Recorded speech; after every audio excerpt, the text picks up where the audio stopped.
build what I call an opportunity economy. An economy where US Vice President Kamala Harris used her first major solo interview to push her economic message and dinged Donald Trump as the Democratic presidential nominee moved to address some of her biggest vulnerabilities. if you want to know who someone cares about, look who they fight for.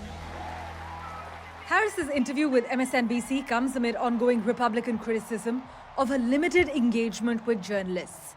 But this solo interview, which many point out at times resembled a friendly chat, is unlikely to quell their criticisms. But it seemed to be all about the economy for Harris.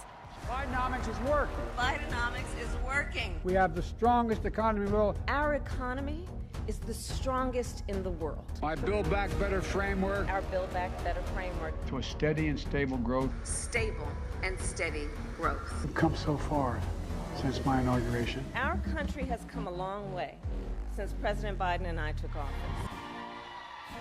In the MSNBC interview, Harris responded to Republican claims that she is a socialist, just hours after addressing the Economic Club of Pittsburgh, where she argued for higher tax rates on businesses and higher tax rates for billionaires. I am a capitalist. I believe in free and fair markets.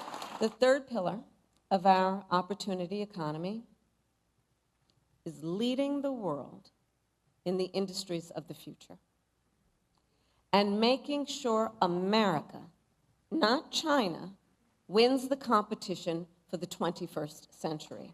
On November 5th, we will see. Donald Trump, meanwhile, has held a rally in North Carolina where he pledged a 15% Made in America tax rate for products produced in the United States.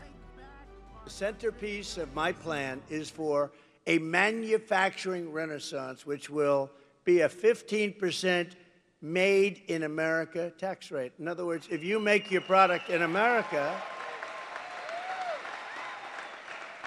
so the tax rate was practically close to 50%.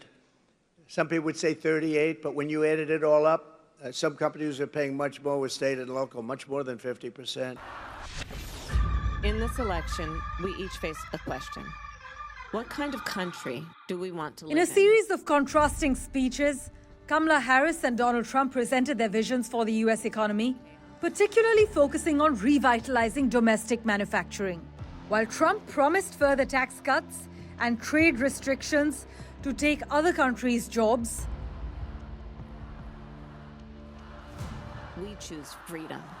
in contrast, observers highlight that Harris's economic agenda so far has been less defined.